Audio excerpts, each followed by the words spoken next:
O que faz com que as pessoas sejam pobres? É uma pergunta interessante. Tenho para mim que nenhuma outra questão referente à condição humana comporta tantas respostas e todas elas dadas com a maior segurança. Alguns dizem que o povo não tem energia e ambição. Outros que o país é pobre em recursos naturais. Outros ainda que o sistema econômico, o capitalismo, o socialismo, o comunismo é errado. Ou que as políticas econômicas de seus governos são mal concebidas, que eles estão de qualquer forma mal governados, ou que não há motivação para economizar e para investir, ou que a educação é falha, que há escassez de talento técnico, científico ou administrativo. Ou então a causa é a raça branca ou negra ou índia ou asiática, que as pessoas são volúveis demais, ou que a sua religião favorece o desperdício e desencoraja o esforço, ou ainda que são exploradas pelos países ricos, que existe o legado da exploração colonialista e a humilhação do passado. Todos os dias, em todos os lugares do mundo, uma ou outra dessas explicações é apresentada da maneira mais séria e formal. A miséria é terrível, pior que qualquer doença em termos de sofrimento. Por isso devemos tentar saber qual dessas explicações tem méritos, se é que alguma delas o tem. Não há uma resposta definitiva, é claro. E é exatamente porque tantas explicações têm uma parcela da verdade que tantas são apresentadas. Uma das causas da miséria, porém, é universal. É a relação antiga e atual entre terra e gente. Entendendo isto, entenderemos a mais genérica de todas as causas da pobreza. A razão é simples e direta. Tudo aquilo que ajuda a fugir da privação, alimento, roupa, abrigo, por mais elementar que seja, vem da terra. Se essas necessidades não podem ser satisfeitas, temos a miséria. E se esses bens não puderem ser aumentados na mesma proporção em que cresce o número de pessoas, então a miséria perdurará.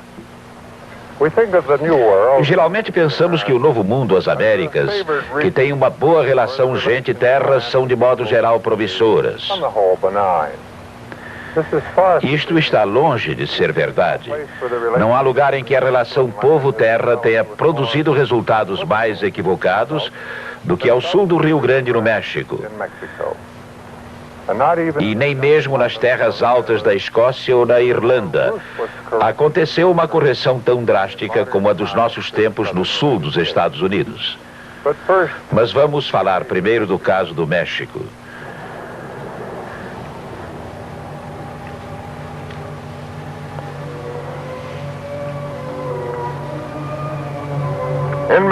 No México, os europeus encontraram uma cultura altamente desenvolvida.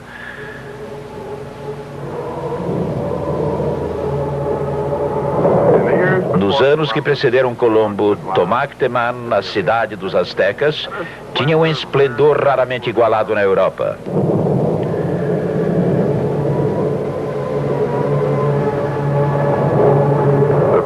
As pirâmides do Sol e da Lua testemunham as forças naturais de que dependia a vida aqui e em qualquer outro lugar.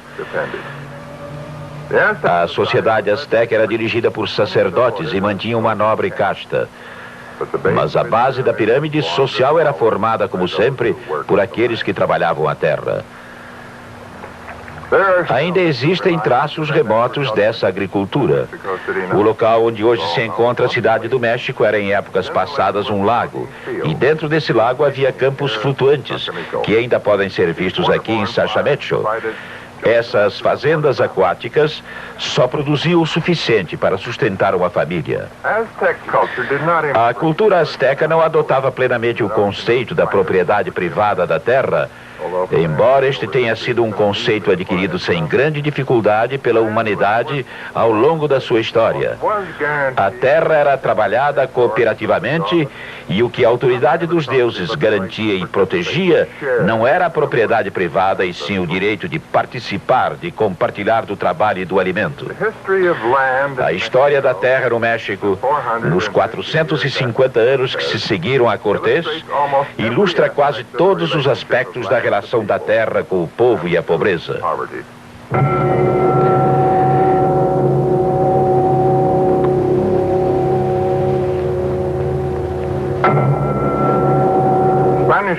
Como nós já vimos, o colonialismo espanhol tinha dois objetivos explícitos. Um era a salvação das almas e o outro enriquecer a coroa e os colonos.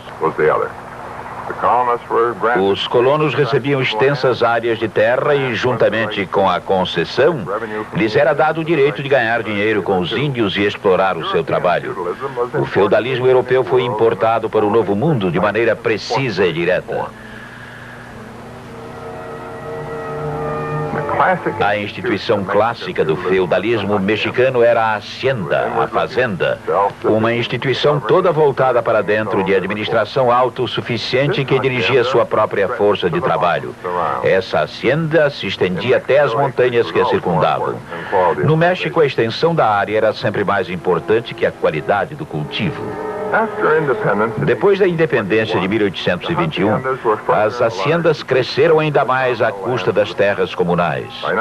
Em 1910, 95% das famílias rurais não tinham terra alguma. 5% eram donas de praticamente metade do México. 17 famílias eram proprietárias de uma quinta parte do país. Os privilegiados atraíam sua própria destruição com sua ganância. O autêntico porta-voz dos sem terras era Emiliano Zapata. Outros líderes eram intelectuais ou mesmo proprietários de terras. Ele, Zapata, vinha da terra. A explosão na qual ele tomou parte tão ativa ocorreu em 1910.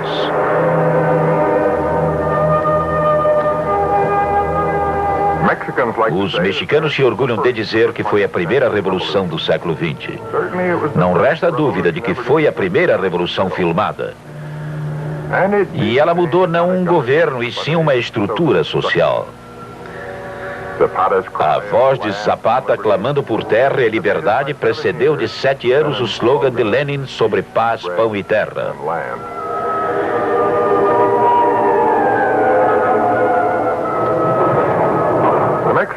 A Revolução Mexicana, embora real, durou muito tempo, como estes vagões de trem que ficaram aqui nos trilhos de Cuautla. Em Cuautla existe outro monumento a Zapata, um monumento a seu filho. E como era considerado apropriado aos santos e aos heróis, foi feito em ouro.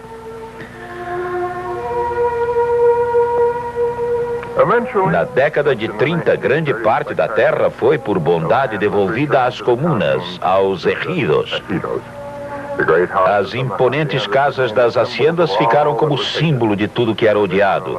Deixaram que elas se tornassem ruínas. Hoje só as paredes externas permanecem de pé. É preciso dizer que a gente das haciendas era pobre. A restauração dos ejidos não a tornou rica. Era gente demais. Havia muito pouca terra boa e muito pouco capital para promover o progresso. E por ali também pairava o fantasma de Thomas Malthus. Sempre que havia progresso, havia também mais gente para consumir, e assim se mantinha o equilíbrio da miséria como até hoje.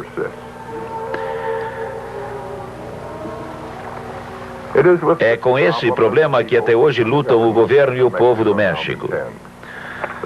Não colocamos em dúvida que a irrigação, os cereais híbridos, a automação, os fertilizantes podem aumentar a produção agrícola. Mas quando o povo é pobre, tudo o que se produz é consumido. Não sobra nada para ser investido em sementes ou em fertilizantes. Tudo isso custa muito dinheiro. E ainda há outro problema.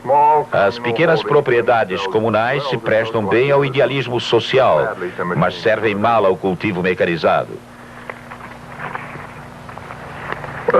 Quando há espaço e dinheiro, a agricultura mexicana é tão progressista como qualquer outra.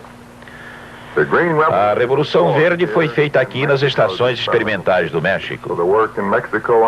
Foi com o trabalho realizado no México com cereais híbridos que Norman Borlaug ganhou o Prêmio Nobel. Um trabalho do mais alto nível humanitário, que já salvou milhões de pessoas da fome, da doença, da desnutrição e da morte. Mas a Revolução Verde no México não foi capaz de mudar a velha lição. Quando não há capital e terra disponíveis, mantém-se o equilíbrio da miséria. Ele só pode ser rompido de 4 maneiras. Uma delas é proporcionar mais terras, o que é difícil de se fazer. A segunda é investir em uma agricultura mais sofisticada, e isto, como já vimos, apresenta uma série de dificuldades. A terceira é o controle da natalidade, uma verdadeira novela. A quarta solução consiste em fazer o povo sair.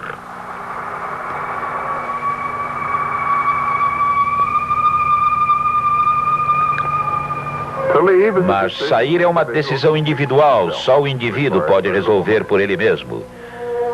Exige bem pouco dinheiro. Se tomarmos como exemplo o México, sair significa apenas ir para a cidade do México, frequentemente para o desemprego. Melhor, portanto, os Estados Unidos através da fronteira, rumo ao Texas ou à Califórnia.